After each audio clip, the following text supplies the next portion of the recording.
bangun nggak sujud, nggak baca Rabbil firli, sama di sini makanya begitu. Wa zakarul julus, dan berzikir artinya baca Rabbil firli waktu kita sedang duduk di antara dua sujud, kazikril julus baina sajdatai sholati, seperti zikirnya duduk di antara dua sujud sholat. Rabbil firli warhamni wajburni, berarti baca itu dua kali, berarti di akhir rakaat terakhir apabila mau melaksanakan sujud sahwi. Berarti bukannya pas ketika baca subhanallah ya nama subhanallah ya nama walayasu, ketika udah pengen terakhir sah, kita kan sujud kan tuh, pas kita duduk lagi bangun, langsung salam apa baca yang kata Rabbil firli itu Ustaz? Enggak, biasa kita setelah tahiyat akhir baca biasa al-tahiyatul mubarakatuh sholatu thayyibatulillah. Namun sebelum salam sujud sahwi. Nah, lalu bagaimana duduknya? Duduk nih orang yang lupa nih. Duduk orang yang lupa. Nah, tadi qabla salam berarti melaksanakan sujud sahwinya sebelum salam. Yukabbiru bihima, membaca takbir dari keduanya biasa. Wa yajlisu bainahuma muftarisan, dan duduk dari keduanya itu adalah muftarisan, duduk iftiros. Berarti kayak begini duduk di antara dua sujud, mah. Begini nih duduknya. Kan udah lupa, udah tahu, udah jelas lupa dari awalnya. Jangan duduk tawaruk, jangan begini duduknya, jangan begini. Iya, duduk iftiros biasa duduknya, karena udah lupa kan. Bagi imam nih, subhanallah dikasih tahu sama makmum, berarti ketika dia duduk tahiyat akhirnya jangan begini, jangan miring, duduk iftiros begini. Kenapa? Kan udah dikasih tahu bahwa itu dia lupa doa kunut gitu sini. Kode ke makmum juga. Gitu. Nah, duduk iftirosnya kapan? Setelah dia bangun dari sujud sahwi. Berarti dia sujud sahwi kan begini, fil alamina innaka hamidum majid. Kalau andai kata tahiyatnya sampai situ akhirnya Allahu akbar subhanallazi la yanamu wa la yasu 3 kali. Allahu akbar rabbil firli warhamni sampai akhir. Allahu akbar subhanallazi la yanamu wa la yasu. Baru bangun dia duduk tawaruk begini, miring, baru salam langsung, gak usah tahiyat lagi. Kebanyakan nantinya itu mah langsung setelah duduk begini nggak usah ngacungin tangan. Ketika duduk begini langsung assalamualaikum warahmatullahi wabarakatuh, sama kayak kita mau salam membuka membuka telunjuk begini, berarti begini. Udah, gak usah begini lagi atau tahiyat lagi nantinya, kapan kelar sholatnya gitu. Gitu. Itu aturan gitu ya. Nah, ini keterangan dalam kitab Tanwirul Qulub. Ya, artinya ketika bapak-bapak, kan namanya kita mah sholatnya sholat syariat, Pak ya. Banyak lupanya ketimbang ingetnya. Ya, kita makan sama Allah itu jangankan inget di luar sholat, dalam sholat aja nggak inget, lupa. Iya. Kalau walimah ulama Allah kan jangankan di dalam sholat, di luar sholat aja Allah, Allah, Allah hatinya. Dia mah mengatakan dosa besar kalau dalam satu napas saja, 1 detik saja tidak ingat Allah, dia mah dosa besar. Kita mah mau makan aja kagak ingat Allah, nikmat nih makan nih, lupa makan bismillah aja langsung. Kita tuh ya, lihat di luar sholat mah ya, makan mah. Dalam sholat, sholli fardhul maghribi salasa rakaati mustaqbil qiblati, Allahu akbar. Udah tuh hatinya kemana-mana kita mah ya. Barusan nyebut Allahu akbar, hatinya kemana-mana. Ada orang yang rajin sodakohnya, niat sodakoh, mau sodakoh setelah sholat isya. Kemudian setelah sholat isya dia mau sodakoh, aduh di mana duit tadi ya, lupa. Datang ke kiai, saya suka sodakoh cuma duit saya hilang di mana nggak tahu, lupa naruhnya. Kira-kira agar supaya duit ketemu itu gimana? Kata orang itu, nanti malam jam 12 kata kiai bangun sholat tahajud dari jam 12 sampai jam 4 pagi. Kan duitnya gede banyak, segepok lah banyak duitnya. Akhirnya bangunlah dia jam 12, ambil wudu, sholat sunnah tahajud. Baru Allahu Akbar, Bismillahirrahmanirrahim. Ingat duitnya di dekat lemari. Iya, dekat lemari. Lalu kemudian dilanjutkan sholat sampai 2 rakaat. Apakah dia itu sholat sampai jam 4 pagi? Tentunya tidur langsung.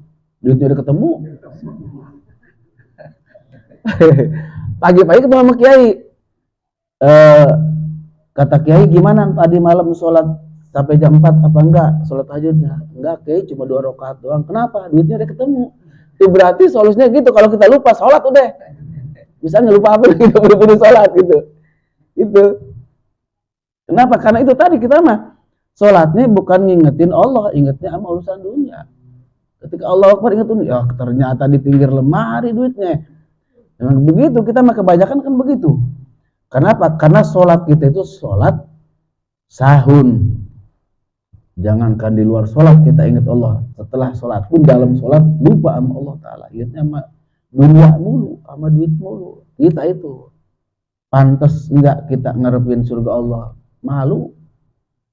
Dengan sholat yang kayak begitu ngarepin pengen masuk surga. Abu Nawas punya sholawatan, punya nazoman.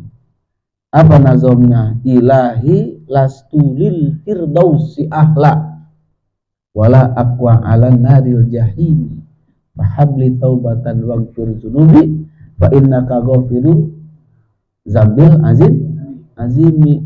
Abu Nawas mawali, Pak, hak masuk surga. Wali punya sholat tarikah begitu. Ya Allah, ilahi lastulil firdaus. Ya Allah, nggak pantas saya masuk surga firdaus. Wali ngomong kagak pantas, kita sholatnya aja lupa Allah, ngarep-ngarep surga Allah. Kayaknya malu banget ya. Iya, sholat banyak malunya, banyak lupanya, ngarep-ngarep surga Allah. Wali Allah yang udah, jangankan di luar sholat, di dalam sholat, di luar sholat pun dia mah Allah, Allah, Allah, hak surga. Ngomong begitu, ya Allah, lastu lil firdaus, nggak pantas aku masuk surga firdaus. Tapi wala aqwa ala naril jahimi, andai kata engkau masukkan aku ke neraka, aku nggak kuat. Maunya kemana nih orang nggak? Ke surga malu, ke neraka takut. Itu wali luar biasa. Makanya ibadah yang perlu kita perbaiki adalah sholat. Nah, tadi termasuk ini sujud sahwi kan khilafiyah. Sebagian mah mengatakan bid'ah. Memang bid'ah. Nggak boleh orang ujung-ujung sujud sahwi. Apa kagak, lupa nggak apa kagak, ujung-ujung sujud sahwi tidak boleh. Murni ingat, lupa kagak dalam rakaat, dalam doa kunut, ujung-ujung sujud sahwi sebelum salam, atau batal sholatnya. Bid'ah atau jelas bid'ah. Sesuatu yang terjadi baru karena ada sebab, adanya lupa. Kalau nggak lupa mah ngapain sujud sahwi? Kan begitu. Ya, doa kunut dibaca, rakaatnya sempurna, nggak boleh sujud sahwi. Kenapa? Batal hukumnya. Berarti sujud sahwi dilakukan karena sebab lupa. Hukumnya sunnah muakkad, menjalankannya, menunaikannya. Yang ditinggalkannya adalah sunnah ab'ad, doa kunut. Hukumnya sunnah ab'ad. Hukum melakukan sujud sahwi adalah sunnah muakkad. Itu bihaqil imami wal munfarid, kepada imam atau kepada orang yang sholat sendiri. Itu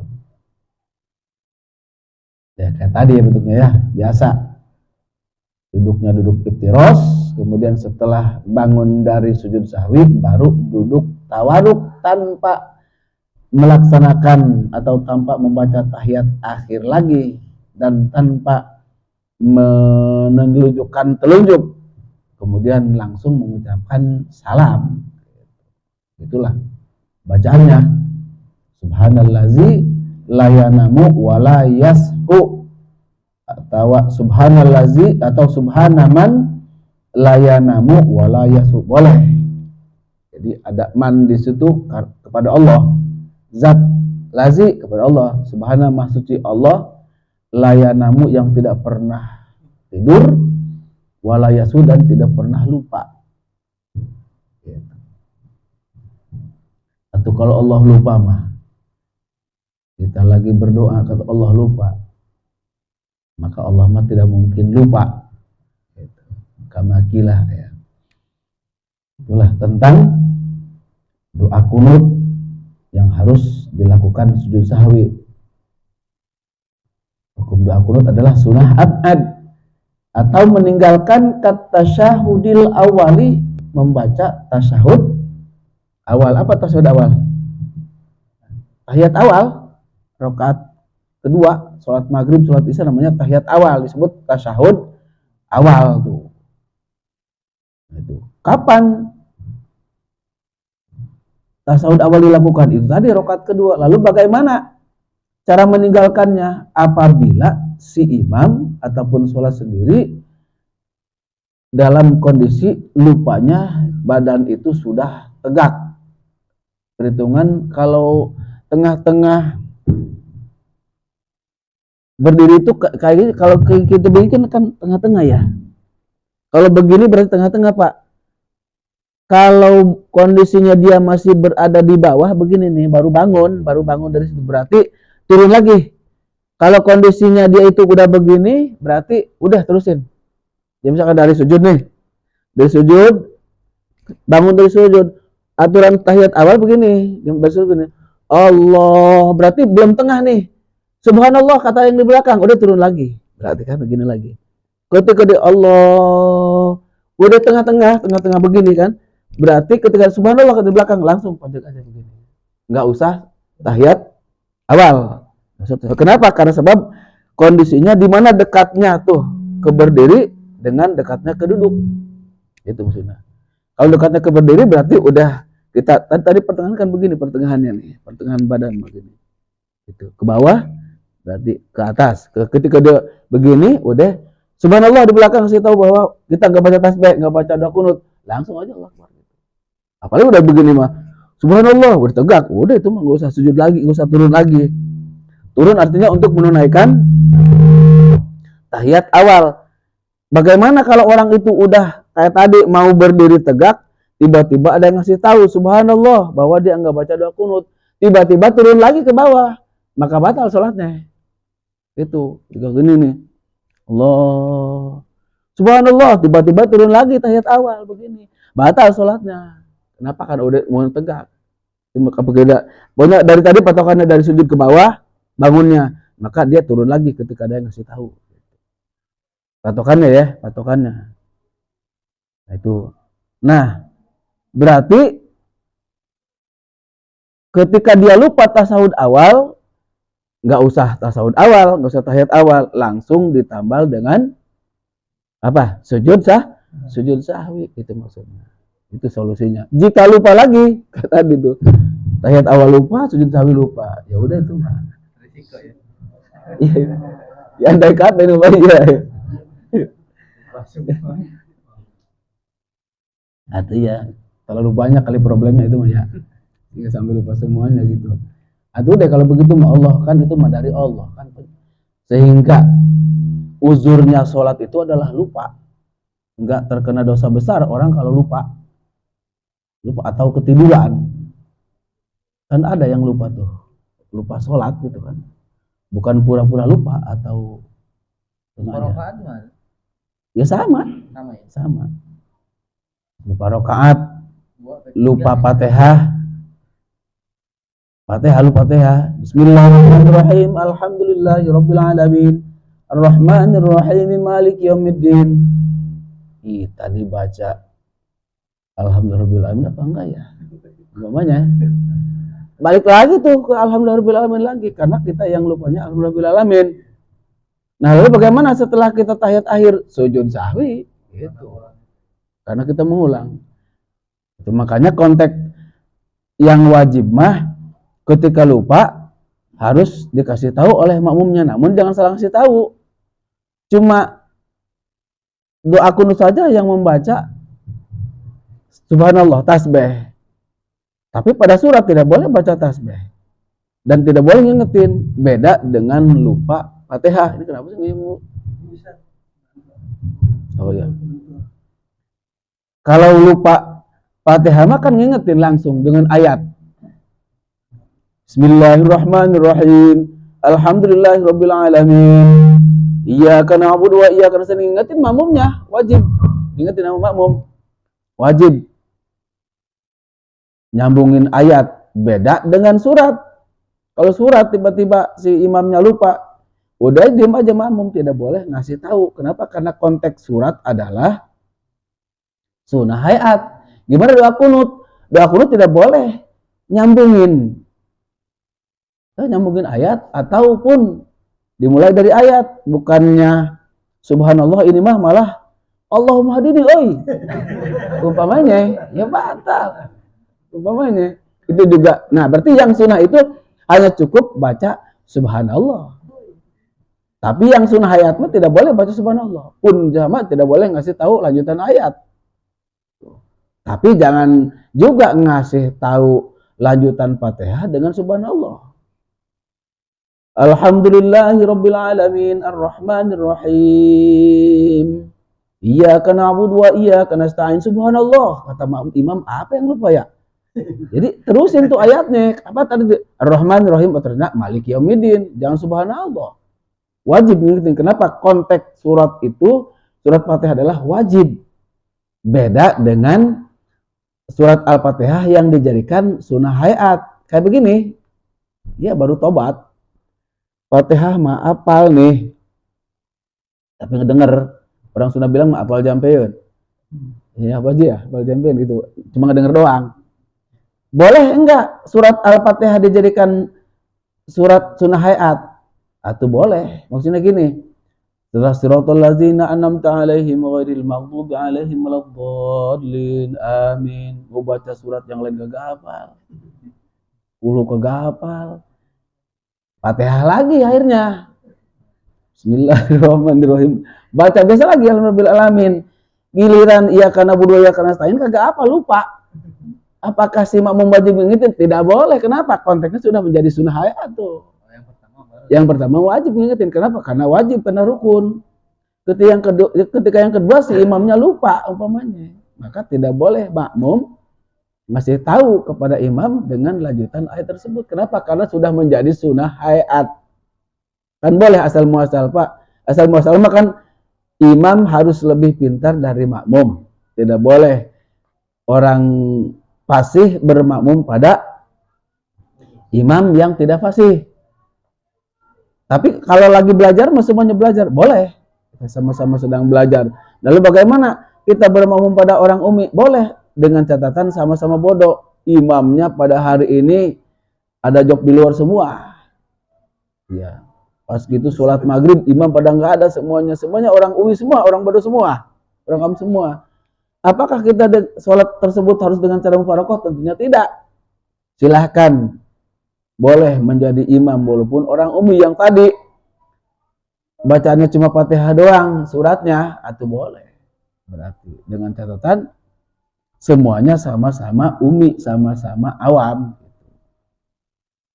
Jadi jangan orang awam itu dimakmumin sama orang yang fasih bacaannya. Tapi artinya sama-sama tidak belajar. Kalau dia belajar mah itu nggak apa-apa. Itu mendidik dirinya agar supaya menjadi orang yang fasih gitu. Hanya konteksnya ta'lim gitu ya. Itulah mudah-mudahan ya penjelasan tentang masalah sujud sahwi dapat bisa dipahami. Gitu aja kata di pokoknya malah biasa seperti sholat biasa. Kalau begitu duduknya jangan duduk tawaruk tapi duduk iftiros. Mudah-mudahan yang disampaikan bermanfaat dan menjadi ilmu buat kita semua agar supaya ibadah kita lebih sempurna dari ibadah-ibadah sebelumnya. Amin ya Allah ya rabbal alamin. Al-Fatihah. A'udzubillahi minasyaitonirrajim. Bismillahirrahmanirrahim. Alhamdulillahirabbil alamin arrahmanir rahim maliki yaumiddin. Iyyaka na'budu wa iyyaka nasta'in. Ihdinas siratal mustaqim. Siratal ladzina an'amta 'alaihim ghairil maghdubi alaihim waladdallin. Amin ya Allah ya rabbal alamin. Allahumma rabbana taqabbal minna salatana wa qiyamana wa ruku'ana wa sujudana wa takhushu'ana wa taddu'ana wa jami'i ibadatina wa tamam taksirana ya Allah ya ilahana ya rabbal alamin. Rabbana ya Allah atina fid dunya hasanah wa fil akhirati hasanah wa qina adzabannar walhamdulillahi rabbil alamin. Assalamualaikum warahmatullahi wabarakatuh. Oke.